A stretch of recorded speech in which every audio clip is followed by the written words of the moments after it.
నమస్తే, welcome to reporters times. నేను మీ వారు. సో మనం చూస్తూనే ఉన్నాం, ప్రతిరోజు తెలంగాణ రాష్ట్రంలో ఎలాంటి హాట్ హిట్ టాపిక్స్ జరుగుతున్నాయి. ఈ రోజు రిపోర్టర్స్ టైంలో ఏం జరుగుతుందో మనం చూసేద్దాం. మొదటికి చూసుకున్నట్లయితే నిండుకుండల జూరాల ప్రాజెక్ట్ అయితే కనిపిస్తూ ఉంది. జూరాలకు భారీగా వరద నీరు అయితే చేరినట్టయితే మనకు స్పష్టంగా తెలుస్తోంది. అయితే 7 గేట్లు ఎత్తి నీటిని అయితే దిగువకు విడుదల చేశారు. ప్రాజెక్టుకు పర్యాటకులు ఎక్కితే పూర్తిగా చేరుకొని వీక్షిస్తున్నారు. అందులో సెలవులు కావడంతో విద్యా సంస్థలకు సెలవులు కావడంతో పర్యాటకులు ఎక్కువగా వస్తున్నారు. దీని మీద పూర్తి అప్డేట్స్ మా మహబూబ్ నగర్ ప్రతినిధి ప్రదీప్ అందిస్తారు. ప్రదీప్, చెప్పండి.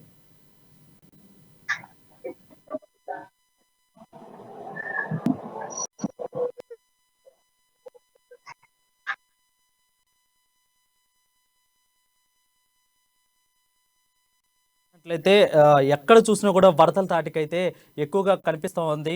అటు జూరాల ప్రాజెక్టు కానీ ఎక్కడ ఉన్న ప్రాజెక్టులు కూడా పూర్తిగా నిండుకుండలు అయితే కనిపిస్తూ ఉంది. 7 గేట్లు ఎత్తేసారు, అయితే దిగువకైతే నీటిని విడుదల చేశారు.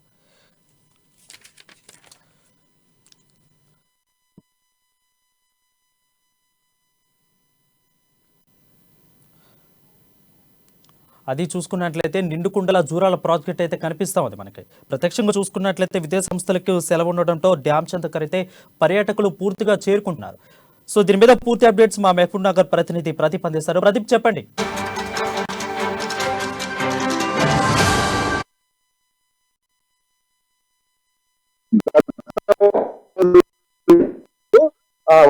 జిల్లా జూరాల వద్ద నీరు చేరుకుంటుంది. అయితే జూరాల డ్యామ్ ఇప్పటికే నిండుకుండలు అమ్మవచ్చు. అయితే ఈ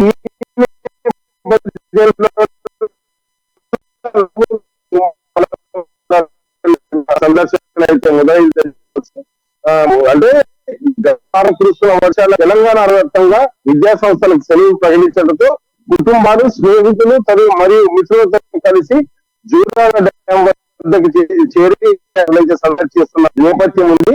ఇప్పటికే ఎగువ కర్ణాటక నుంచి నారాయణపూర్ ఆల్వాడ్ నుంచి భారీ వరద నీరు దిగువకు విడుదల చేయడంతో జూరాల డ్యామ్ ఇప్పటికే నిండుకుండలా మారింది.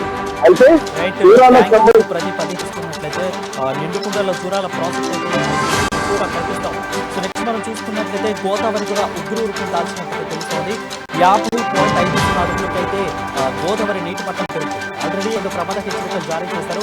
ఇప్పుడు కొత్తగా మళ్ళీ 3వ ప్రమాద హెచ్చరిక జారీ చేసే అవకాశాలు ఉన్నాయని తెలుస్తోంది. ఇప్పటికే అయితే అత్యవసర పరిస్థితులు ఎదుర్కోవడానికి అందుబాటులో హెలికాప్టర్లు కూడా ఉంచినట్లు ఎమర్జెన్సీగా సమీక్ష చేస్తున్నట్లయితే కలెక్టర్, ఎస్పీ తెలిపారు. పూర్తి అప్డేట్స్ మా భద్రాద్రి ప్రతినిధి నవీన్ అందిస్తారు. నవీన్, చెప్పండి, ప్రస్తుత పరిస్థితి ఉంది. దాదాపు 2 ప్రమాదక హెచ్చరికలు కూడా జారీ చేశారు. 3వ ప్రమాదక హెచ్చరిక జారీ చేయడానికి రెడీగా ఉంది. అయితే పూర్తి అప్డేట్స్.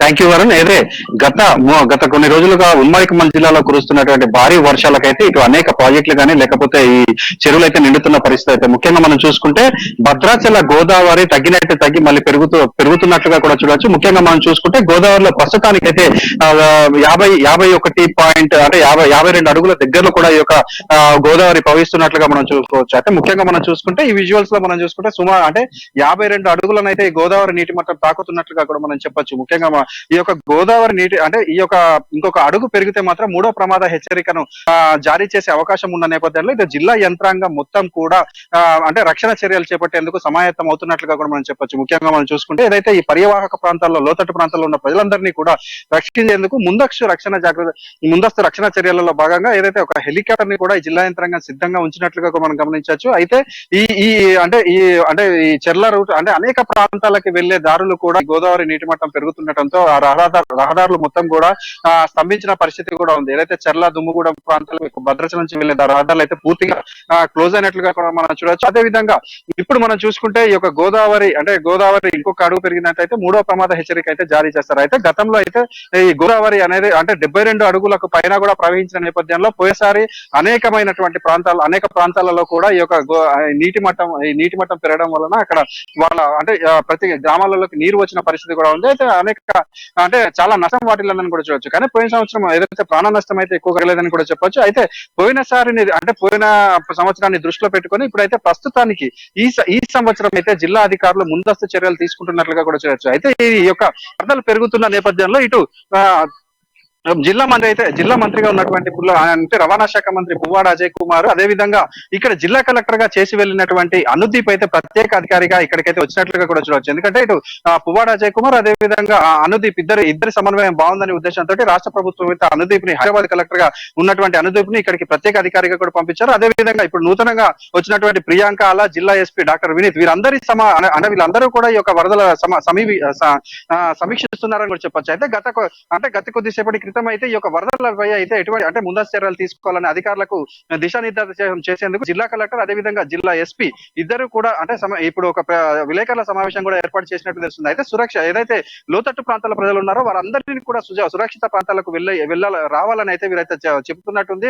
ఏదైతే నీరు గ్రామాలకు పూర్తిగా చేరకముందే వీరందరూ కూడా త్వరగా సురక్షిత ప్రాంతాలకు రావాలని కూడా చెప్తున్నారు. అయితే ఇటు తాలిపేరు ప్రాజెక్టు తీసుకున్న, ఇటు కిన్నెరసాని తీసుకున్న అనేక రిజర్వాయర్లలో కూడా నీరు అయితే నిండుతున్న పరిస్థితి. ఇప్పుడు ప్రస్తుతానికి కొంత ఉపశమనం ఏంటంటే ఉదయం నుంచి కూడా ఈ వర్షపాతం కొంచెం తగ్గిన పరిస్థితి కూడా ఉంది. అయితే ఏదైతే ఎగువ రాష్ట్రాల్లో కూడా ఈ వర్షపాతం తగ్గి అక్కడ నుంచి అంటే ఏదైతే ప్రాజెక్టులలో నీరు ఈ యొక్క గోదావరిలోకి రిలీజ్ చేయకపోతే మాత్రం ఈ గోదావరి అనేది కొంచెం తగ్గే పరిస్థితి ఉంది. అయితే ఇప్పుడు అధికారులు చెప్తున్న దాని ప్రకారం ప్రస్తుతానికి 52 అడుగులకు దగ్గరలో ప్రవహిస్తున్నటువంటి ఈ యొక్క గోదావరి 55 అడుగుల నుంచి 58 అడుగుల వరకు కూడా ప్రవహించే అవకాశం ఉన్నట్లయితే వారు చెప్తున్నారు. అయితే ఒకవేళ నిజంగా 58 అడుగుల వరకు అయితే గోదావరి వచ్చినట్లయితే అనేక లోతట్టు ప్రాంతాలు అయితే నీట మునిగే అవకాశం ఉన్నందున జిల్లా యంత్రాంగం ముందస్తు చర్యల్లో భాగంగా వారందరినీ సురక్షిత ప్రాంతాలకు తరలిస్తుందని కూడా చెప్పొచ్చు. ఎవరైతే అంటే ఒకవేళ అత్యవసర పరిస్థితులు వస్తే వారందరినీ కూడా రెస్క్యూ చేసేందుకు విధంగా ఒక హెలికాప్టర్ ని కూడా సిద్ధంగా ఉంచినట్లు కూడా చెప్పొచ్చు. వారు అయితే నవీన్, ఏ ప్రాంతాల్లో వాళ్ళు లోతట్టుగా ప్రాంతాలు గుర్తించారు?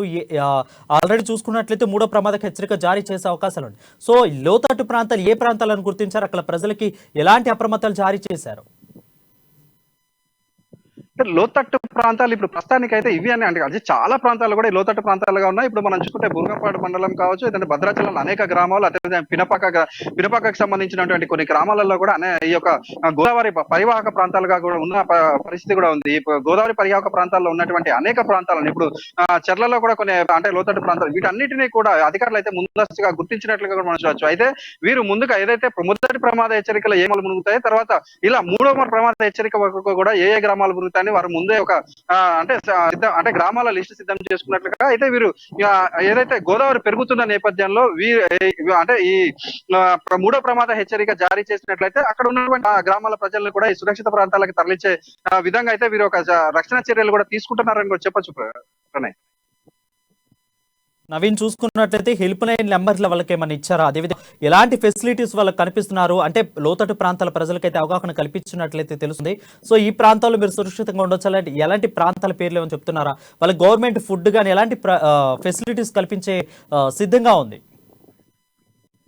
ఇప్పుడు ఏదైతే లోతట్టు ప్రాంతాలలో ఉన్నటువంటి అనేక ప్రాంతాలను కూడా వారందరినీ కూడా సురక్షిత ప్రాంతాలకు తీసుకొచ్చారు. భద్రాచలంలో కొన్ని సురక్షిత ప్రాంతాలు పెట్టారు. అదేవిధంగా చెర్లకు సంబంధించి ఇలా అనేక ప్రాంతాలకు సంబంధించి సురక్షిత ప్రాంతాలను అంటే ఒక స్కూల్స్ ని కానీ వీటిని తీసుకుని అక్కడికైతే వీరందరినీ కూడా తరలిస్తున్న పరిస్థితి కూడా ఉంది. అయితే ఏదైతే వీరందరికీ కూడా ఈ ప్రభుత్వాన్ని అంటే వీరు ఎటువంటి ఇబ్బందులు పడకుండా సురక్షిత ప్రాంతాలలో అయితే వీరు అంటే ఉండే విధంగా అయితే ప్రభుత్వం అయితే చర్యలు తీసుకుంటుందని కూడా చెప్పారు. అదేవిధంగా ఇప్పుడు మున్నేరు నది తీసుకుంటే మున్నేరు నది కూడా గత 40 సంవత్సరాలలో లేని విధంగా ఇప్పుడైతే ప్రవహిస్తున్నట్లుగా తెలుస్తుంది. మున్నేరు నది ప్రవహించడం వలన అక్కడ ఉన్నటువంటి అనేక గ్రామాలలో కూడా నీరు చేరుతుంది. అదే ప్రమాద స్థాయిలో ప్రవహిస్తుందని చెప్పొచ్చు. దీని నోతి ఇటు ఖమ్మంలో అయితే మున్నేరు పాత బ్రిడ్జ్ అయితే పూర్తిగా మూసివేసినట్లుగా కూడా చూడొచ్చు. అయితే ఇంకా కొద్దిగా అడుగులు పెరిగినట్లయితే మాత్రం కొత్త బ్రిడ్జ్ కూడా మూసివేస్తారని అయితే అధికారులు వెల్లడించిన పరిస్థితి ఉంది. అంటే వీరందరికీ ఇటు మన భద్రాద్రి జిల్లాలో తీసుకుంటే ఈ హెల్ప్ లైన్లకు సంబంధించి జిల్లా కలెక్టర్ కార్యాలయంలో ఒక హెల్ప్ డెస్క్ పెట్టారు. అదే విధంగా ఇప్పుడు భద్రాచలం, చెర్ల ఇలా అనేక ప్రాంతాలు ఎక్కడైతే లోతట్టు ప్రాంతాలలో ప్రజలు ఇబ్బంది పడుతున్నారో వారందరినీ కూడా వారు ఎక్కడ ఇబ్బంది పడినా ఈ హెల్ప్ లైన్ డెస్క్ లో ఫోన్ చేయాలని, అదే విధంగా జిల్లా అంటే పోలీస్ శాఖకు సంబంధించి పోలీస్ శాఖ ఒక వాట్సాప్ నెంబర్ ఇచ్చారు. ఆ వాట్సాప్ లో అయితే మనకి ఏదైతే జీపీఎస్ ని పెట్టినా ఈ పోలీస్ శాఖ రక్షిస్తుందని అయితే వారు చెప్తున్న పరిస్థితి. మొత్తంగా మనం చూసుకుంటే 3వ ప్రమాద హెచ్చరిక దాటి ఒకవేళ గోదావరి ప్రవహిస్తే అనేక ప్రాంతాలలో ఉన్నటువంటి అంటే ప్రజలందరినీ కూడా సురక్షితంగా తీసుకురావడానికి అయితే వీరు ముందస్తు చర్యలు అయితే తీసుకున్నట్లుగా కూడా మనం చెప్పొచ్చు. వరం, రైట్, థ్యాంక్ యూ నవని. అది చూసుకున్నట్లయితే గోదావరి ఉగ్రరూపం దాల్చిందంటే మనకి స్పష్టంగా తెలుస్తోంది. 50.50 అడుగులైతే గోదావరి నీటి మట్టం పెరిగింది. మరో 2 అడుగులు పెడితే ఖచ్చితంగా 3వ ప్రమాద హెచ్చరిక జారీ చేసే అవకాశాలు కనిపిస్తా ఉన్నాయి. నెక్స్ట్ మనం చూసుకున్నట్లయితే నిండు కుండలకైతే మనకు కనిపిస్తా ఉంది. జూరాలకైతే భారీగా వరద నీరు దాదాపు 7 గేట్లు కూడా ఎత్తి నీటిని దిగువకైతే విడుదల చేస్తారు. ఈ 2 సంస్థలు సెలవులు ప్రకటించడంతో ఎక్కువగా పర్యాటకులు కూడా డ్యామ్ చేరుకుంటారు. దీని మీద ఓవరాల్ అప్డేట్స్ మా ప్రతినిధి మహబూబ్ నగర్ ప్రతినిధి ప్రదీప్. ప్రదీప్, చెప్పండి, ప్రస్తుత పరిస్థితి అక్కడ ఎలా ఉంది? పర్యాటకులకైతే ఎక్కువగా వీక్షణ మనకు తెలుస్తా ఉంది. ఏదైతే గత వారం రోజుల నుంచి కురుస్తున్న భారీ వర్షాల జూరాల ప్రాజెక్టు నిండుకుండలా మారిందని చెప్పొచ్చు. అయితే దాదాపు 7 గేట్లు ఎత్తి దిగువ అయితే వరద నీటిని కిందికి వదులుతున్నారు అయితే అధికారులు. అయితే ఈ నేపథ్యంలోనే పర్యాటకుల తాకిడి కూడా ఎక్కువైందని చెప్పొచ్చు. అయితే గత వారం రోజులు కురుస్తున్న భారీ వర్షాలకు తెలంగాణ రాష్ట్ర ప్రభుత్వం, తెలంగాణ రాష్ట్ర వ్యాప్తంగా విద్యా సంస్థలకు సెలవు ప్రకటించడంతో కుటుంబాలతో సహా పర్యాటకులు ఈ జూరాల ప్రాజెక్టుకి వచ్చి సందడి అయితే చేస్తున్నారు. అయితే ఇక్కడికి వచ్చి వివిధ రకాల చేపల వంటకాలను రుచి చూస్తూ డ్యామ్ పై తిరుగుతూ సందడి చేస్తున్న విజువల్స్ అయితే మనం చూడొచ్చు. అయితే ఈ నేపథ్యంలోనే అధికారులు కూడా పర్యాటక తాకిడి ఎక్కువ ఉండడం పర్యాటక అధికారులు కూడా తగిన జాగ్రత్తలు తీసుకుంటున్నారు. ఇప్పటికే పోలీసు తర్వాత ప్రాజెక్ట్ సంబంధించిన అధికారుల సమన్వయంతో పర్యాటకులకు లోపలికి వెళ్ళొద్దంటూ తర్వాత అక్కడ బారికేడ్లను ఏర్పాట్లు చేసే యోచనలో ఉన్నట్టు కూడా మనకు తెలుస్తా ఉంది. అయితే గత 2 రోజుల నుంచి జూరాల ప్రాజెక్ట్ సంబంధించి 7 గేట్లు ఎత్తి నీటిని దిగువకు వదులుతుండటంతో పర్యాటకులు జూరాల ప్రాజెక్ట్ అందాలను తిరిగించేందుకైతే ఇక్కడికి వస్తున్నారు. అయితే ఉమ్మడి జిల్లా నుంచే కాకుండా ఇటు సమీపంలో ఉన్న కర్నూలు జిల్లా, ఆంధ్రప్రదేశ్ లోని కర్నూలు జిల్లా, రాయచూరు, కర్ణాటక సంబంధించి రాయచూరు నుంచి కూడా పర్యాటకుల తాకిడి ఎక్కువైంది. అయితే ఈ నేపథ్యంలోనే జూరాల ప్రాజెక్టుకు ఎగువ నారాయణపూర్ మరియు ఆల్మట్టి నుంచి నీరు అధికంగా రావడంతో మరో 2-3 గేట్లు ఎత్తే అవకాశం ఉంది ఈ రాత్రికి. అయితే రేపటి నుంచి ఇంకా పర్యాటకులు తాకిడి ఎక్కువ అవుతుందని కూడా అధికారులు చెప్తున్నారు. అయితే ప్రదీప్, చూసుకున్నట్లయితే అందులో మొహరం ప్రతిసారిగాక ఎక్కువగా వర్షాలు అవుతున్న సందర్భంలో సెలవులు ప్రకటించింది. ఈ నేపథ్యంలోనే విద్యాసంస్థలకు సెలవులు ఉన్నట్టు డ్యామ్ చెంతకు పర్యాటకులు ఎక్కువగా వెళ్తున్నట్లయితే తెలుస్తుంది. ఈ నేపథ్యంలో గవర్నమెంట్ కానీ అధికారులు కానీ వాళ్ళకి ఎలాంటి ఆంక్షలు విధించారు? అంటే ఇంతమందే వెళ్ళాలి, ఇంతసేపే ఉండాలి, అలాంటి ఆంక్షలు ఏమన్నా విధించారా? అయితే పర్యాటకుల తాగిడి నిన్నటి నుంచి ఎక్కువ అవడంతో అధికారులు ఇప్పటికైతే చర్యలు తీసుకోలేదు. అయితే అధికారులు మాత్రం అక్కడ కొంతమంది భారీ డ్యామ్ సంబంధించి సిబ్బందిని అక్కడ ఏర్పాటు చేశారు. పోలీసులు కూడా కొంతమందిని అక్కడ ఏర్పాటు చేసి డ్యామ్ లోపలికి వెళ్లకుండా అయితే పర్యాటకులను నియంత్రిస్తున్నారు. డ్యామ్ లోపలికి వెళ్ళవద్దంటూ నదీ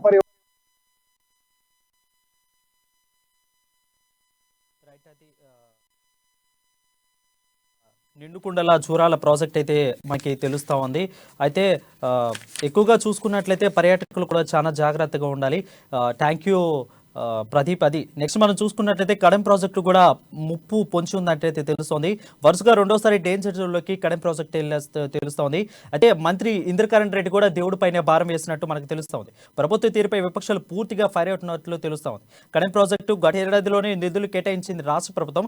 కానీ ఇప్పటికి కూడా పనులు చేపట్టలేని దుస్థితి ఎందుకుంది అనేది ప్రతిపక్షాలుగా నటు ప్రజలు కానీ తీవ్రంగా అసహనం వ్యక్తం చేస్తున్నారు. దీని మీద ఓవరాల్ అప్డేట్స్ మా ప్రతినిధి ఆదిలాబాద్ ప్రతినిధి జోషి అందిస్తారు. జోషి, చెప్పండి. Good evening Varun. Kadem project సంబంధించినటువంటి విషయంలో చూసినట్లయితే వరుసగా 2వ సంవత్సరం ఇది డౌన్ కి చాలా దగ్గరగా వెళ్లి వచ్చినటువంటి పరిస్థితి. గత సంవత్సరం సైతం ఇదే పరిస్థితుల్లో అంటే కడెం ప్రాజెక్టు ఉంటుందా లేకపోతే ఏదైనా డ్యామేజ్ అవుతుందా అనేటటువంటి ఒక పరిస్థితికి వెళ్ళినటువంటి నేపథ్యం. అలాగే ఈ మాత్రం సైతం కూడా అదే పరిస్థితి.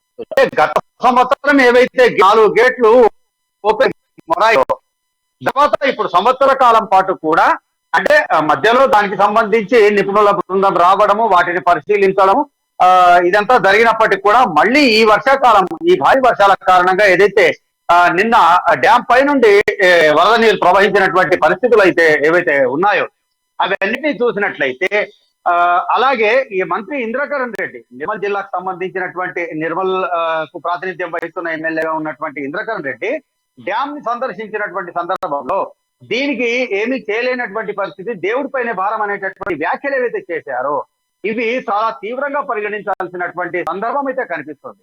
ఒకవేళ దేవుడిపైనే భారం వేసినట్లయితే ఇంతమంది నిపుణులు, ఇంతమంది అధికారులు, ఇంతమంది పాలకులు ఎందుకు అనేటటువంటి ప్రశ్న తెరపై వస్తున్నటువంటి నేపథ్యం. లక్షలాది 100 కోట్ల రూపాయలు వెచ్చించి రాష్ట్ర ప్రభుత్వము నీటిపారుదల శాఖకు సంబంధించినటువంటి నిపుణులు ఎవరైతే అధికారులు ఉన్నారో వాళ్ళందరూ ఎన్నో అంటే లక్షలాది రూపాయల ఖర్చుతో ఇక్కడికి వచ్చి రావడం, పర్యటించడం, వీటికి సంబంధించినటువంటి చర్యలు చేపట్టడం గతంలోనే చేసినట్టుగా ప్రకటించడం జరిగింది. అయితే ఇన్ని లక్షలు వాస్తవంగా అక్కడ ఖర్చు చేసి దీనికి మరమ్మతులు చేశారా, లేకపోతే కేవలం తూతూ మంత్రంగానే వీటికి సంబంధించినటువంటి ప్రకటనలు ఇచ్చారా అనేటటువంటి అనుమానాలు కూడా వ్యక్తమవుతున్నటువంటి నేపథ్యం. ఒకవేళ నిన్న వర్షం కనుక నెమ్మదించినట్లయితే, అదే కుండపోత వర్షం కనుక ఎగువ ప్రాంతంలోని మహారాష్ట్రలో కురిసినటువంటి సందర్భంగా ఎదురైనట్లయితే ఆ డ్యామ్ పరిస్థితి ఏంటి అనేటటువంటి ప్రశ్న తెరపైకి వస్తున్నటువంటి నేపథ్యం. అలాగే కడెం ప్రాజెక్టుకు ఏదైతే దిగువ ప్రాంతంలో ఉన్నటువంటి లోతట్టు ప్రాంతాల్లో ఉన్నటువంటి 12 గ్రామాలకు చెందినటువంటి గ్రామస్తులందరినీ కూడా ఏదైతే పునరావాస కేంద్రాలు ఏర్పాటు చేయడం జరిగిందో స్థానికంగా, అంటే సమీపంలో ఉన్నటువంటి ఫంక్షన్ హాల్స్ కావచ్చు, ఇంకేమైనా షెడ్లు కావచ్చు, అక్కడికి తరలించి అక్కడ వాళ్లకు భోజన వసతి ఏర్పాట్లు చేయడం జరిగింది. ఓకే, కానీ వర్షాకాలంలో కేవలం వాళ్ళు పునరావాస కేంద్రాలకు తరలడం కోసమే వాళ్ళు ఓట్ల ప్రజలను గెలిపిస్తున్నారా అనేటటువంటి ప్రశ్నలు కూడా వ్యక్తమవుతున్నటువంటి నేపథ్యం.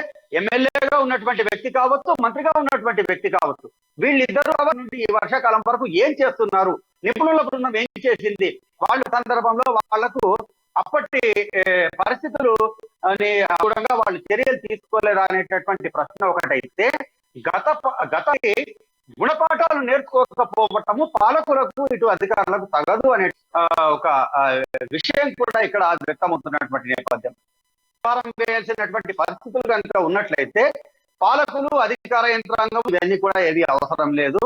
అలాగే ప్రజలు ఎవరైతే ఉన్నారో, లోకలకు సంబంధించినటువంటి ప్రజలు, వాళ్లకు ఒక్కమారు ఇటువంటి పరిస్థితి నేపథ్యంలో మళ్ళీ అవి రిపీట్ కాకుండా ఉండేందుకు అవసరమైనటువంటి చర్యలు, సత్వర చర్యలు, అవసరమైతే యుద్ధ ప్రాతిపదికన చేపట్టాల్సినటువంటి పాలక వర్గము, అధికార యంత్రాంగం అంతా నిర్లక్ష్యంగా పాలకులు, అలసత్వంగా అధికారులు వ్యవహరిస్తున్నటువంటి దానికి నిదర్శనమే ఈ యొక్క కడెం ప్రాజెక్టుకు దిగువన ఉన్నటువంటి ప్రాంతాల ప్రజలైనటువంటి ఇక్కట్లు అనేటటువంటి విషయాన్ని మనకు స్పష్టం చేస్తోంది. ఒకవేళ డేంజర్ కొంత బయటపడినట్లుగా మన కడెం ప్రాజెక్టు కనిపిస్తుండొచ్చు. వర్షాకాలం ఇంకా ఇప్పుడప్పుడే ముగిసిపోయినటువంటి పరిస్థితి. రాబోయే రోజుల్లో కూడా భారీ నుండి భారీ వర్షాలు కురిసే అవకాశాలు ఉన్నాయి. ఒకవేళ ఇక్కడ లేకపోయినా కడెంకు ఎగువనున్నటువంటి ప్రాంతమైనటువంటి మహారాష్ట్రలో ఆ పరిస్థితులు ఎదురైనా కూడా కడెం ప్రాజెక్టు మళ్ళీ డేంజర్ జోన్ లోకి వెళ్ళడం ఖాయం. ఇది ఇచ్చినటువంటి విషయం. కానీ ఇంతవరకు సంవత్సర కాలంగా దీనికి సంబంధించినటువంటి ఎటువంటి చర్యలు చేపట్టకపోవటము అనేటటువంటిది ప్రజల పట్ల, పాలకులకు, అధికారులకు ఉన్నటువంటి పూర్తి నిర్లక్ష్య వైఖరిని మనకు స్పష్టం చేస్తున్నటువంటి పరిస్థితి. ఇప్పటికైనా సరే ఈ వర్షాలు ముగిసిన తర్వాత దీనికి సంబంధించినటువంటి గేట్ల మరమ్మతులు కావచ్చు, ఇంకేమైనా చర్యలు కావచ్చు, పూర్తి స్థాయిలో చేపట్టాలనేటటువంటి డిమాండ్లు మాత్రం సర్వత్రా వ్యక్తమవుతున్నటువంటి పరిస్థితి. అయితే జోషి చూసుకున్నట్లయితే పాలకుల నిర్లక్ష్యం, అధికారుల అలసత్వంపై విమర్శలు కూడా పూర్తిగా వెలువెత్తినట్టు మనకు కనిపిస్తుంది. సో ఇప్పటికైనా కానీ, ఎందుకంటే ఇప్పుడు ఆల్రెడీ రెండోసారి డేంజర్ జోన్లో ఉంది, సో ఇప్పటికైనా కానీ అధికారులు స్పందించే అవకాశాలు ఏమైనా మనకు కనిపిస్తున్నాయి, లేదా ఇప్పుడు కూడా స్పందించకపోతే ఆల్రెడీ విమర్శలు వెలువెత్తుతున్నాయి. సో ఇప్పటికైనా స్పందించే అవకాశాలు ఏమైనా కనిపిస్తున్నాయా? ఎలాంటి చర్యలు తీసుకుపోతారు ఒకవేళ స్పందిస్తే? లేదు వరుణ్, అంటే మంత్రి ఇంద్రకరణ్ రెడ్డి చేసినటువంటి వ్యాఖ్యలు పూర్తిగా ప్రజల పట్ల, ప్రజాస్వామ్యంలో దేవుళ్లుగా భావించేటటువంటి ప్రజల జీవితాల పట్ల ఆయనకు ఉన్నటువంటి నిర్లక్ష్య వైఖరిని పూర్తిగా అద్దంలో చూపించినట్లుగా స్పష్టం చేస్తున్నటువంటి పరిస్థితిగా మనం భావించాల్సి ఉంది. ఎందుకంటే దేవుడిపైనే భారము అనేటటువంటి వ్యాఖ్యలు, అంటే ఆయన దేవాదాయ శాఖ మంత్రిగా ఉన్నందుకే దేవుడిపైన భారం వేశారా, లేకపోతే ఒక రాజ్యాంగబద్ధమైనటువంటి మంత్రి పదవిలో కొనసాగుతూ కూడా ప్రజల ప్రాణాలు అరచేతిలో పెట్టుకొని బిక్కుబిక్కుమంటూ ఒక్కొక్క క్షణం ఒక యుగంగా బతున్నటువంటి ప్రజలకు సంబంధించినటువంటి విషయంలో చర్యలు చేపట్టకుండా సంవత్సరం గడిపినటువంటి తన తప్పును కప్పిపుచ్చుకునేందుకు ఈ యొక్క వ్యాఖ్యలు చేశారనేటటువంటి విషయాలు కూడా తెరపైకి వస్తున్నటువంటి నేపథ్యం. అంటే ఇప్పటికైనా గుణపాఠాలు నేర్చుకుంటారా అని అంటే వాళ్ళ నుండి సమాధానం ఇప్పటి అనుభవాలను దృష్టిలో పెట్టుకొని భవిష్యత్తులో ఇటువంటి ఘటనలు పునరావృతం కాకుండా చూస్తాము అనేటటువంటి హామీలు, అంటే ప్రకటనలు మాత్రం వచ్చే అవకాశాలు లేకపోలేదు. కానీ ఇప్పటికీ అంటే కనిపిస్తున్నటువంటి అనుభవాన్ని చూసినట్లయితే గత సంవత్సరం నుండి ఇప్పటి వరకు ఎటువంటి చర్యలు చేపట్టినటువంటి నేపథ్యాన్ని కనుక మనము గమనించినట్లయితే, పరిశీలించినట్లయితే ఖచ్చితంగా ఇది పూర్తి నిర్లక్ష్య వైఖరిని, వాళ్ళకు సంబంధించినటువంటి వైఖరిని స్పష్టం చేస్తుంది. ఇది మళ్ళీ రిపీట్ కాదు అనడానికి కూడా ఎటువంటి అవకాశాలు మనకు కనిపించట్లేదు. మళ్ళీ రిపీట్ కావచ్చు, లేదా వచ్చే వర్షాకాలం వరకు, అంటే అంతలోపే ఎన్నికలు ఉన్నటువంటి నేపథ్యంలో అప్పటికి రాజెవరు, మంత్రి ఎవరు అనేటటువంటి విషయాన్ని పక్కన పెడితే ప్రజాస్వామ్యంలో పాలక పక్షం ఏదైనా కావచ్చు, అధికార యంత్రాంగంలో ఉన్నటువంటి వ్యక్తులైనా సరే దీనికి సంబంధించి పాలక వర్గంతో, రాముకులతో సంబంధం లేకుండా వాళ్ళకు సంబంధించినటువంటి బాధ్యతలను ఖచ్చితంగా నిజాయితీతో నిబద్ధతో నిర్వర్తించాలనేటటువంటి విషయాన్ని ఇది మనకు స్పష్టం చేస్తున్నటువంటి పరిస్థితి. ఇప్పటికైనా సంబంధిత అధికారులు దీనిపైన స్పందించి దీనికి సంబంధించినటువంటి చర్యలు చేపట్టాలనేటటువంటి అభిప్రాయాలు, వినతులు మాత్రం ఆ యొక్క దీనావస్థలో ఉన్నటువంటి కడెం దిగువ ప్రాంతానికి సంబంధించినటువంటి జనాల నుండి వ్యక్తమవుతున్నటువంటి పరిస్థితి. అయితే చూసుకున్నట్లయితే గతేడాది నిధులు కేటాయించారు రాష్ట్ర ప్రభుత్వం. సో రాష్ట్ర ప్రభుత్వం నిధులు కేటాయించినా కానీ అక్కడ అధికారుల లోపమా లేదంటే ప్రభుత్వ లోపమా, ఎవరి లోపం కనిపిస్తా ఉంది ఎక్కువగా? అంటే నిధులు మాత్రం కేటాయించారు, అధికారుల లోపమా లేదంటే ప్రభుత్వ లోపమా? ఖచ్చితంగా ఇప్పుడు జరిగినటువంటి అంటే ఇది ఏదైతే రెండవ మారు పునరావృతమైనటువంటి పరిస్థితి ఏదైతే ఉందో దాన్ని బట్టి చూస్తే మాత్రం పూర్తిగా ప్రభుత్వం కేటాయించినటువంటి నిధులు నిష్ప్రయోజనంగా మారాయనేటటువంటి విషయాన్ని మాత్రం మనకు తెలుపుతోంది. ఒకవేళ అవి ప్రాపర్ గా కనుక ఖర్చు చేసి వాటికి సంబంధించి ఏవైతే గేట్లు మొరాయించాయో వాటి మరమ్మతులకు కనుక ఆ యొక్క నిధులను కేటాయించినట్లయితే ఖచ్చితంగా ఈ మా పరిస్థితి అంటే డేంజర్ జోన్ లోకి కడెం ప్రాజెక్టు వెళ్లేటటువంటి పరిస్థితి పునరావృతం అయ్యేటటువంటి అవకాశాలు ఉండేవి కావు, లేదా చాలా తక్కువగా ఉండేవి. కానీ అటువంటి పరిస్థితి కనిపించట్లేదు. ఒకవేళ ప్రభుత్వం కేటాయించినటువంటి నిధులు కనుక వాళ్ళకు సరిపోకుండా ఈ వీటిని మధ్యలోనే మరమ్మతులకు సంబంధించినటువంటి చర్యలను నిలిపేశారు అని అనుకుంటే అధికారులకు సంబంధించినటువంటి ఇంజనీరింగ్, ఇరిగేషన్ శాఖకు సంబంధించినటువంటి నిపుణుల బృందం, అధికారుల బృందం ఏదైతే ఉందో మళ్ళీ ఒక మారు ప్రభుత్వానికి ఈ యొక్క నిధులు సరిపోలేదు, మళ్ళీ ఇంకా కొన్ని నిధులు అవసరం అనేటటువంటి అంటే కరస్పాండెన్స్ జరగాల్సినటువంటి అవసరం ఉండేది. కానీ వాళ్ళు అంటే ఇప్పుడు ఉన్నటువంటి పరిస్థితిని చూసుకున్నట్లయితే ఒకటి, గతంలో కేటాయించినటువంటి నిధులు పక్కదారి పట్టాయా అంటే నిష్ప్రయోజనంగా మారాయా, ప్రాపర్ గా వాటిని ఖర్చు చేయలేదా అనేటటువంటి అనుమానాన్ని తలెత్తిస్తుండగా ఒకవేళ అవి సరిపోకపోతే కనుక ప్రభుత్వానికి మళ్ళీ వీళ్ళ నుండి ఎందుకు ప్రతిపాదనలు వెళ్ళలేదు అనేటటువంటి మరో ప్రశ్న కూడా తెరపైకి వస్తున్నటువంటి సిచ్యువేషన్ కనిపిస్తుంది. మొత్తానికి చూసినట్లయితే ఇటు అధికారుల అలసత్వమా లేకపోతే పాలకుల నిర్లక్ష్యమా అయినప్పటికీ కూడా ప్రజలు మాత్రము ప్రాణాలను అరచేతిలో పెట్టుకోవాల్సినటువంటి దుస్థితికి, అగత్యానికి దారితీసినటువంటి పరిస్థితి. ఈ నేపథ్యంలో ఇందుకోసమేనా తాము ఓట్లేసి ప్రజాప్రతినిధులు గెలిపించి ప్రభుత్వాలను ఎన్నుకుంటుంది అనేటటువంటి ప్రశ్నలు సర్వత్రా వినిపిస్తున్నటువంటి నేపథ్యం అయితే ఉంది. Varun, right, thank you Joshi for the clear updates. అది చూసుకున్నట్లయితే రెండోసారి కూడా డేంజర్లోకి కడెం ప్రాజెక్ట్ అయితే వెళ్ళినట్లయితే తెలుస్తూ ఉంది. సో దేవుడి పైన మంత్రి ఇంద్రకరణ్ రెడ్డి కూడా భారం వేశారు. గట్టిగా ముంపు అయితే కడెం ప్రాజెక్ట్ పొంచి ఉందైతే మనం గట్టిగా చెప్పుకోవచ్చు.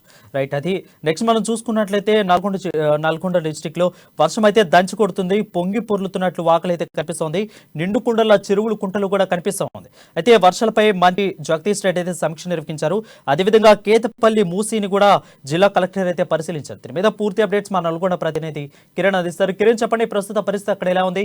కలెక్టర్ అదేవిధంగా జగదీష్ రెడ్డి కూడా పరీక్షించినట్టయితే సమీక్ష జరిపినట్టయితే తెలుస్తూ ఉంది. వరుణ్, ఇక ఉమ్మడి నల్గొండ జిల్లా విషయానికి వచ్చినట్టయితే ఉమ్మడి నల్గొండ జిల్లా వ్యాప్తంగా అతి నుంచి భారీ వర్షాలు కురున్నప్పటికీ సాధారణ వర్షపాతం అయితే నమోదైంది. హైదరాబాద్ పరిసర ప్రాంతాలు, ఎగువ ప్రాంతాల్లో కురుస్తున్నటువంటి భారీ వర్షాల కారణంగా కేతపల్లిలో ఉన్నటువంటి మోసీ ప్రాజెక్ట్ అయితే నిండుకుండను తలపిస్తుంది. గత వారం రోజులుగా మోసీ గేట్లను ఎత్తి అధికారులు అయితే నీటిని కిందికి విడుదల చేస్తున్నారు. దీంతో దాదాపు 12,000 క్యూసెక్లకు పైగా నీరు కింది నుంచి వెళ్ళిపోతుంది. దీంతో గత ఈ యొక్క క్రష్ గేట్లు ఏదైతే మోసీ ప్రాజెక్టు ఉన్నాయో 8 గేరి కిందికి నీటిని వదలడం జరుగుతుంది. అయితే మొత్తం ఉమ్మడి నల్గొండ జిల్లా వ్యాప్తంగా సూర్యాపేట, నల్గొండ, అదే విధంగా యాదాద్రి భువనగిరి జిల్లా ఈ అన్నింటిని కలిపి కూడా మంత్రి జగదీశ్వర్ రెడ్డి 2 రోజుల క్రితం సూర్యాపేట, రాత్రి నల్గొండలో కూడా సమీక్షా సమావేశం నిర్వహించడం జరిగింది. జిల్లా కలెక్టర్ తో పాటు ఎమ్మెల్యేలు అందరూ కూడా ఈ యొక్క సమావేశంలో పాల్గొని ఈ యొక్క వర్షాల పైన మాట్లాడడం జరిగింది. మంత్రి మాట్లాడుతూ వర్షాలను తక్కువ అంచనా వేయద్దని, వర్షాలలో ఎవరైతే ప్రజలను ప్రాంతాలకు తరలించాల్సిన అవసరం ఉందని, అదే విధంగా ఎవరైతే అలసత్వం, అధికారులు కూడా ఎవరు కూడా అలసత్వం ప్రదర్శించడాలని కూడా ఆయన చెప్పడం జరిగింది. దీంతో జిల్లా కలెక్టర్ అయితే ఎప్పటికప్పుడు సమీక్షను పర్యవేక్షిస్తున్నారు. ఈ రోజు కేతపల్లి మండలంలోనే మూసీ ప్రాజెక్ట్ ను కూడా కలెక్టర్ సందర్శించడం జరిగింది. అక్కడ అధికారులకు మూసీ ప్రాజెక్టు ద్వారా జరిగించేటువంటి అన్నింటిని కూడా అతను తెలుసుకోవడం జరిగింది. ఎంత ఇన్ఫ్లో వస్తుంది, ఎంత అవుట్ ఫ్లో వెళ్తున్నాము, ఎవరైతే ఉన్నారో వారందరినీ కూడా సురక్షిత ప్రాంతాలకు తరలించాలని జిల్లా కలెక్టర్ కర్ణన్ కూడా అందరికి చెప్పడం జరిగింది. ఇక ఉమ్మడి నల్గొండ జిల్లా వ్యాప్తంగా కూడా అధికారులందరూ కూడా కావచ్చు, ఎస్పీలు, కింది స్థాయి అధికారులందరూ కూడా ఎప్పటికప్పుడు ప్రజలతో మమేకం కావాలని, అలసత్వం అనేది విడనాడాలని మంత్రి అందరూ కూడా సూచించడం జరిగింది. మంత్రి ఆదేశాల ప్రకారం మూడు జిల్లా కలెక్టర్లు కూడా ఎప్పటికప్పుడు పరిస్థితిని సమీక్షిస్తున్నారు. ముఖ్యంగా ఏదైతే మూసి పరివాహక ప్రాంతాల్లో ఈ యొక్క వరద ఎక్కువగా వస్తున్నది, హైదరాబాద్ నుంచి భువనగిరి, అదేవిధంగా ఒలుగొండ మీదుగా మూసి ప్రాజెక్టుకు వస్తున్నది. ఇక్కడ పరిసర ప్రాంతాల్లో కూడా ఈ యొక్క ప్రవాహం ఎక్కువ కావడంతో కొన్ని రాకపోకలు కూడా బంద్ అయ్యాయి. భువనగిరి, చౌటుప్పల్ మధ్యలో, పోచంపల్లి ఇవి గ్రామాల మధ్యలో ఇప్పటికే రాకపోకలు బంద్ అయ్యాయి. ఈ రోజు కొద్దిగా వరద ప్రవాహం తగ్గడంతో తిరిగి అక్కడ ప్రయాణం కొనసాగుతున్నాయి. మొత్తానికైతే ఉమ్మడి నల్గొండ జిల్లా వ్యాప్తంగా అయితే గత 4-5 రోజులుగా కురుస్తున్న యొక్క అతి భారీ వర్షాలు లేకపోయినప్పటికీ కేవలం మూసి ప్రాజెక్టు నిండింది. స్వల్ప వర్షపాతం కూడా నమోదైంది. మరో 2 రోజులు కనుక వర్షపాతం నమోదైనంత కనుక మరి పరిస్థితిని కూడా అదే విధంగా అందుకు అనుగుణంగా అధికారులు అయితే సమీక్షిస్తున్నారు. వరుణ్, ఎటైతే కిరణ్ చూసుకున్నట్లయితే జిల్లా కలెక్టర్ కూడా కితపల్లి మూసిని పరిశీలించినట్లయితే తెలుస్తుంది. అక్కడ ఏ ప్రాంతాల్లో లోతట్టు ప్రాంతాలకు గుర్తించారు, అక్కడ ఉన్న ప్రజలకు ఎలాంటి అవేర్నెస్ కల్పిస్తున్నారు?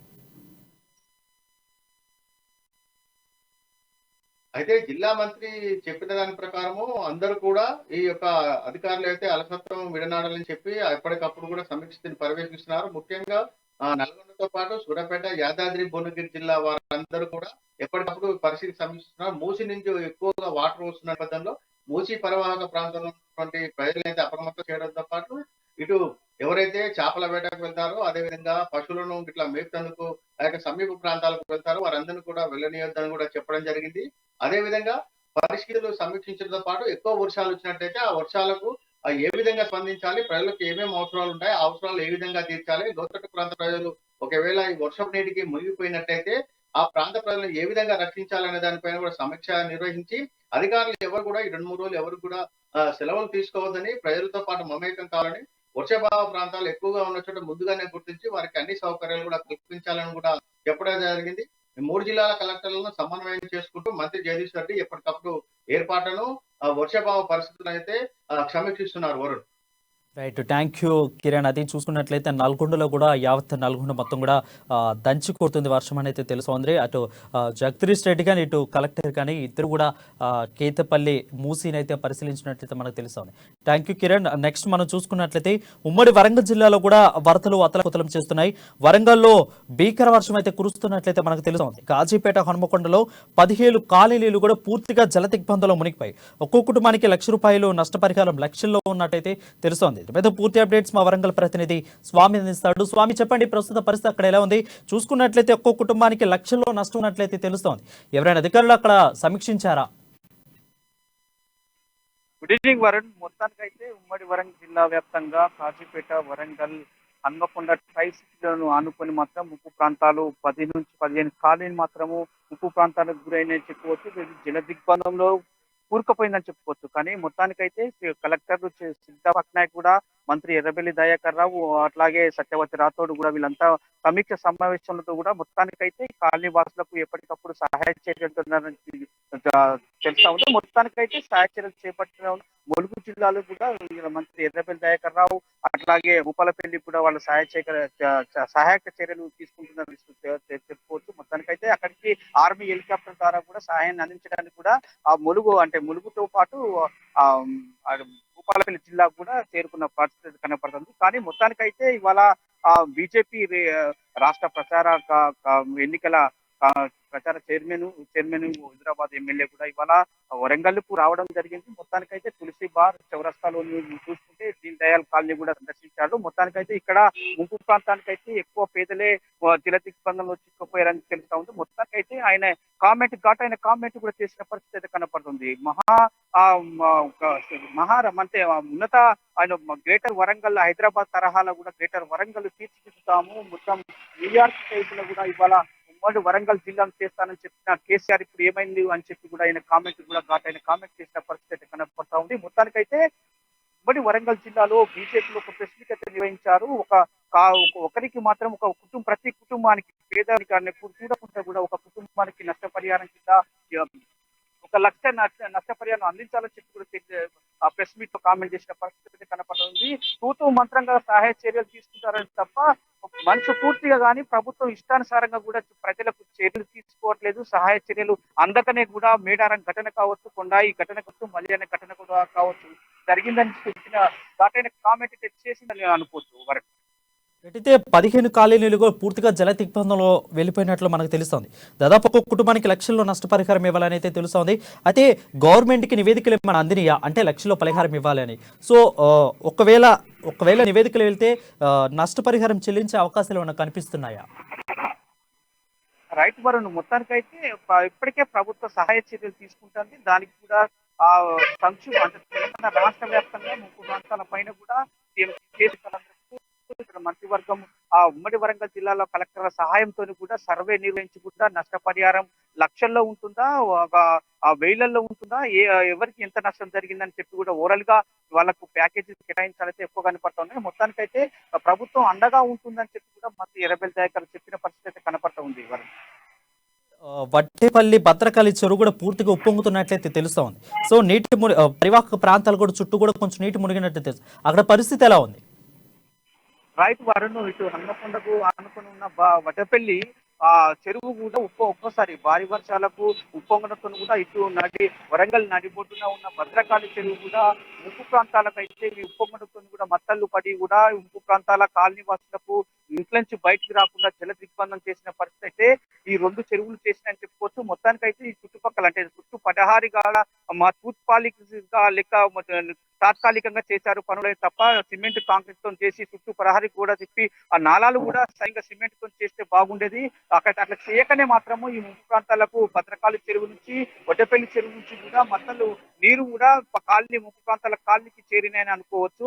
మొత్తానికైతే దీనిపైన కూడా ఇట్లా రాజేందర్ కామెంట్ చేసిన పరిస్థితి అయితే కనబడుతుంది. దీనికి చుట్టుప్రక్కల కూడా సిమెంట్ తో కాంక్రీట్ చేస్తే బాగుండేది, నాలాలు కూడా కాంక్రీట్ తో చేస్తే బాగుండని చెప్పి కూడా ఆయన ఒక కామెంట్ చేసిన పరిస్థితి అయితే కనపడతా ఉంది. గ్రేటర్ వరంగల్ మున్సిపాలిటీ కూడా ఒక గుడ్డిని ఎత్తుపోయి చేన్ల మేచిన చందగా కూడా వ్యవహరిస్తుందని చెప్పి కూడా ఆయన ఒక గ్రేటర్ వరంగల్ మేయర్ పైన కూడా ఒక కామెంట్ చేసిన పరిస్థితి కనపడుతుంది. మొత్తానికైతే వడ్డపల్లి భద్రకాళి చెరువులు కూడా ఇవాళ ఆ ఉప్పొంగడంతో కూడా మత్తలు పడి వాళ్ళ ముంపు ప్రాంతాలకు కూడా వాటిలో చెప్పుకోవచ్చు వరంగల్.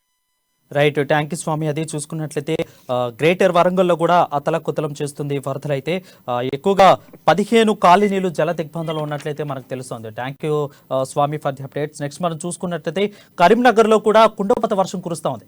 దాదాపు కాలనీలు రహదారులు పూర్తిగా జలమయమయ్యాయి. అదే కరీంనగర్ జిల్లాలో పలు ఇండ్లలో కూడా నీరు వచ్చి చేరుతుంది. అదేవిధంగా వరద బాధితులను అయితే పునరావాస కేంద్రాలకైతే అధికారులు తరలించినట్లయితే తెలుస్తోంది. దీని మీద పూర్తి అప్డేట్స్ మా కరీంనగర్ ప్రతినిధి శ్రీకాంత్ అందిస్తాడు. శ్రీకాంత్, చెప్పండి, ప్రస్తుత పరిస్థితి అక్కడ ఎలా ఉంది? Thank you Varun. గత 24 గంటలుగా వర్షం బీభత్సం సృష్టించింది. ఉమ్మడి కరీంనగర్ జిల్లా వ్యాప్తంగా అన్ని నియోజకవర్గాలలో వర్షం అయితే పెద్ద ఎత్తున బీభత్సం 24 గంటలు ఏకధాటిగా 280 మిల్లీమీటర్ల వర్షపాతం అయితే నమోదయ్యింది. పలు చోట్ల కాలనీలన్నీ జలమయమైన పరిస్థితి ఉన్నది. అంతేకాకుండా ఇళ్లలోకి వరద నీరు భారీగా వచ్చి చేరుతుండటంతో ఆ ప్రజలు తీవ్ర ఇబ్బందులు పడ్డాడు. నిన్న కాస్త విరామం ఇచ్చింది వర్షం అని చెప్పొచ్చు. అంటే ప్రధాన రహదారి కూడా దాదాపు కోతకు గురైన పరిస్థితులు ఉన్నాయి. ప్రధాన రహదారుల మంచి నీరు వచ్చి వరద నీరు వచ్చి భారీగా నిలిచిపోవడంతో కొన్ని చోట్ల రాకపోకలకు కూడా చాలా ఇబ్బందులు ఏర్పడ్డాయి. అంతేకాకుండా ఇటు రాజన్న సిరిసిల్లాలో సైతం అన్ని వీధులన్నీ అంటే అక్కడ వేరే చెరువుల గుండా వచ్చిన వరద నీరంతా పట్టణంలో కాలనీలన్నీ జలమయమైన పరిస్థితి ఉన్నాయి. స్థానిక ఎస్పీ రంగంలోకి దిగి పలు సహాయక బృందాలలో మాత్రం సిబ్బంది అంతా కూడా సహాయక పాల్గొని వారంతా కూడా పర్యవేక్షించిన పరిస్థితి.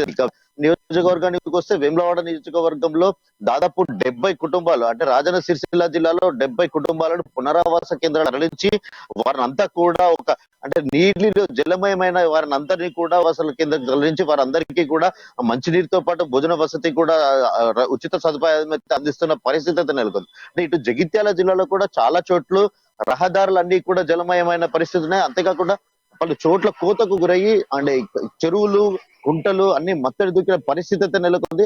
వర్షము 24 గంటలు ఎడతెరిపి లేకుండా పెద్ద ఎత్తున కురవడంతో ఉమ్మడి కరీంనగర్ జిల్లా వ్యాప్తంగా తీవ్ర నష్టం వాటిల్లందని చెప్పవచ్చు. ఇక మంతని నియోజకవర్గానికి వస్తే మంతని నియోజకవర్గంలో 9 వాగులో ఇసుక క్వారీ వాగులో దాదాపు 15 మంది కార్మికులు ఒకే అమాంతంగా వచ్చిన వరద నీరు మొత్తం ఒక్కటేసారి చుట్టుముట్టడంతో వాళ్ళంతా భయభ్రాంతులకు గురైన పరిస్థితి నెలకొంది. అందులో ఒక బిహారీ కార్మికుడు కూడా చిక్కుకున్న పరిస్థితి నెలకొంది. వెంటనే సిబ్బంది స్పందించి పడవల ద్వారా అతన్ని సహాయక కేంద్రాల ద్వారా తరలించిన పరిస్థితి అనేది మొత్తానికైతే ప్రతి ఒక్కరిని కూడా రక్షణ చర్యల్లో మాత్రం అధికారులు మాత్రం ముందుంటున్నారని చెప్పవచ్చు. అంటే ప్రతి చోట కూడా ఈ వర్షం పెద్ద ఎత్తున బీభత్సం సృష్టించింది. కరీంనగర్ లోని పలు వీధులలో కూడా కొన్ని మార్గాలు అంటే ప్రధానంగా జగిత్యాల హైవే పై కూడా వరద నీరు వచ్చి చేరుతుండడంతో పెద్ద ఎత్తున కూడా ట్రాఫిక్ అంతరాయం కూడా ఏర్పడిన పరిస్థితి అయితే నెలకొంది. ఇటు మానకొండూరు నియోజకవర్గంలో గన్నేరువరం మండలంలో కూడా కొన్ని ప్రాంతాలలో గ్రామాలకు రాకపోకలు కూడా స్తంభించిపోయిన పరిస్థితి అయితే నెలకొంది. వారు శ్రీకాంత్ చూసుకున్నట్లయితే మీరు చెప్పినట్లుగా 70 కుటుంబాలు దాదాపు 70 కుటుంబాలు అయితే పునరావాస కేంద్రాలకు అయితే అధికారులు తరలించారు. వాళ్ళకి ఎలాంటి ఫెసిలిటీస్ కల్పిస్తున్నారు? వాళ్ళు అధికారులు వీళ్ళకి సహకరిస్తున్నారా? అధికారులంతా కూడా ఎంత జల దిగ్బంధంలో చిక్కుకున్న వారిని అందరినీ కూడా పునరావాస కేంద్రాలకు తరలించి వారికి మంచినీరుతో పాటు భోజన సదుపాయం అందించడమే కాకుండా తాత్కాలికంగా షెల్టర్లు కూడా ఏర్పాటు చేశారు. అధికారులు అప్రమత్తం వీళ్ళందరినీ కూడా చేరదీసి ఒక పునరావాస కేంద్రంలో వీరికి ఒక వసతిని అయితే కల్పిస్తున్న పరిస్థితి అయితే నెలకొంది. అంటే దాదాపుగా పెద్ద ఎత్తున వరద నీరు అంతా అంటే చుట్టుపక్కల గ్రామాల నుండి కూడా రాజన్న సిరిసిల్ల జిల్లాలో ఉన్న చెరువులన్నీ కూడా నిండిపోయి ఇళ్లలోకి నీరు వచ్చి చేరడంతో అక్కడున్న లోతట్టు ప్రాంతాల ప్రజలందరినీ కూడా అప్రమత్తం చేసి టోల్ ఫ్రీ నెంబర్లు కూడా ఏర్పాటు చేసి వాళ్ళందరినీ కూడా అప్రమత్తం చేసి పునరావాస కేంద్రాలకైతే తరలించారు. వరుణ్, శ్రీకాంత్, రహదారులు కూడా పూర్తిగా జలమైనట్లయితే తెలుస్తోంది. సో అక్కడ ఎలాంటి ట్రాఫిక్ ఎలాంటి ఇబ్బందులు కలుగుతున్నాయి అక్కడ వాహనదారులకి?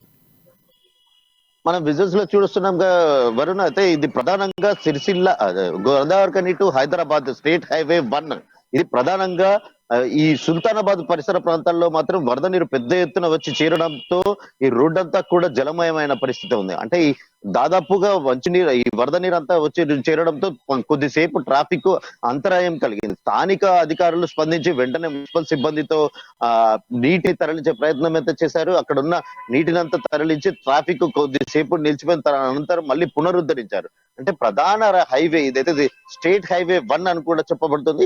ఈ రహదారిపై సుల్తానాబాద్ ప్రాంతాల్లో పెద్ద ఎత్తున కార్లు సైతం అంటే పోవాల్సిన పరిస్థితుల్లో చాలా ఇబ్బందులు అయితే నెలకొన్న పరిస్థితి అయితే నిన్నటి వరకు ఉంది.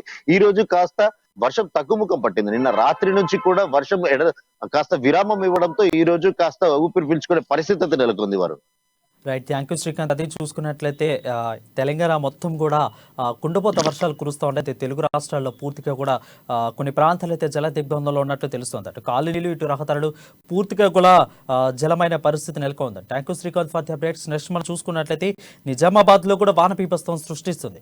అదేవిధంగా కుండపోతతో కురిసిన వర్షాలకు అధ్వానంగా నిజామాబాద్ నగరం కూడా తయారైనట్లయితే తెలుస్తోంది.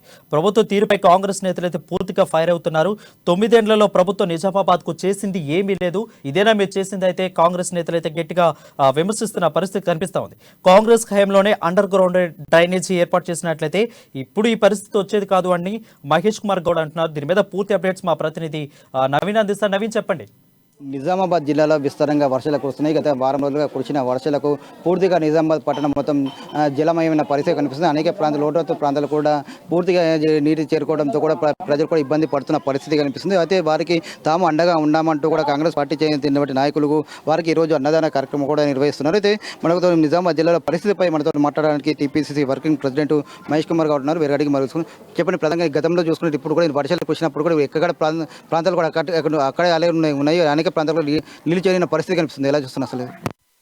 కేసీఆర్ ప్రభుత్వం యొక్క దూరదృష్టి లోపించడం వల్ల పరిపాలన అవగాహన లోపించడం వల్ల ఇలాంటి చర్యలు జరుగుతూ ఉన్నాయి.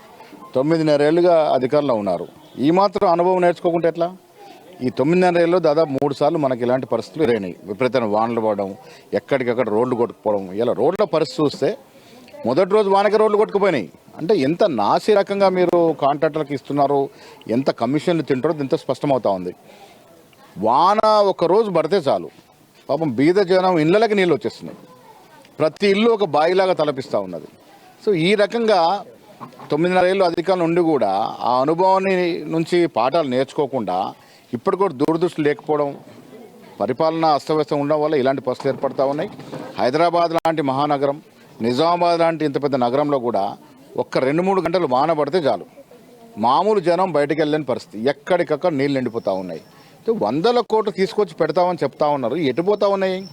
కేవలం కమిషన్లకు అలవాటు పడ్డటువంటి లోకల్ నాయకులు ఈ నాసిరకం పనులు చేయడం, అసలు దూరదృష్టి ఉండకపోవడం, ఒక గట్టి వాన పడితే ఏ రకంగా డ్రైనేజీని వ్యవస్థీకరించాలో అది తెలియకపోవడం వల్ల ఇవన్నీ ఇబ్బందులు అవుతూ ఉన్నాయి.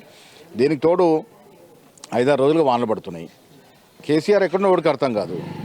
కేటీఆర్ యువరాజు గారు నిన్న మొన్న మేలుకున్నట్టున్నాడు. ఏదో 4 వాడలు తిరిగి వాస్కోట్ అదేంది వాళ్ళు పనులు వేసుకునే వాస్కోట్ వేసుకొని తతంగం చేస్తుంటారు తప్ప అసలు దీని మీద వానలు పడ్డ మొదటి రోజు నుంచే అధికార యంత్రాంగాన్ని అప్రమత్తం చేసి డిజాస్టర్ మేనేజ్మెంట్ యొక్క నిపుణులు ఉపయోగించుకోవాలి. ఇక డిజాస్టర్ మేనేజ్మెంట్ యూనిట్లే తెలంగాణలో వారందరిని ఉపయోగించుకొని ఏ రకంగా ముందుకెళ్తే దీన్ని పరిష్కరించగలుగుతామో ఆ ఆలోచన లేకుండా పోవడం వల్ల ఇలాంటి పరిస్థితులు వస్తాం. ఇదే కాదు, ముందు కూడా ఎప్పుడు ఇలాంటి వానలు పడ్డా ప్రజలు ఇక్కడ ఎదుర్కోవాల్సిందే. ప్రభుత్వ పరంగా యంత్రాంగం నిద్రపోతూ ఉంది. మంత్రులు ముఖ్యమంత్రులు దీన్ని పట్టించుకున్న పాపాన పోలే ఈ రకంగా ఇబ్బందులు ఎదుగుతూ ఉన్నాయి. బయట రాష్ట్రాలు చూసి నేర్చుకోవాల్సిన అవసరం ఉన్నది. ఇలాంటి విపత్కర పరిస్థితి వచ్చినప్పుడు ఎంత స్పాంటేనియస్గా ఎంత తక్కువ సమయంలో వాళ్ళు యాక్ట్ చేస్తారో, ఏ రకంగా ప్రజల ఆస్తుల్ని ప్రజల యొక్క ఇక్కడను రక్షిస్తారో చూసుకోవాల్సిన అవసరం ఉంది. ఇక్కడ కాంగ్రెస్ పార్టీ తరఫున ఇలా చాలా వార్డులు తిరగడం జరిగింది. ఎక్కడికక్కడ అన్ని నిండుకుపోయి ఉన్నాయి, నీళ్లతో ఇళ్ళని నిండుకుపోయి ఉన్నాయి. పాపం బీద జనం వాళ్ళకి లైవ్లీవుడ్ లేక ఇలా కూలి నాలు లేని జనం ఇళ్ళల్లో బిక్కుబిక్కుని చూస్తూ ఉన్నారు.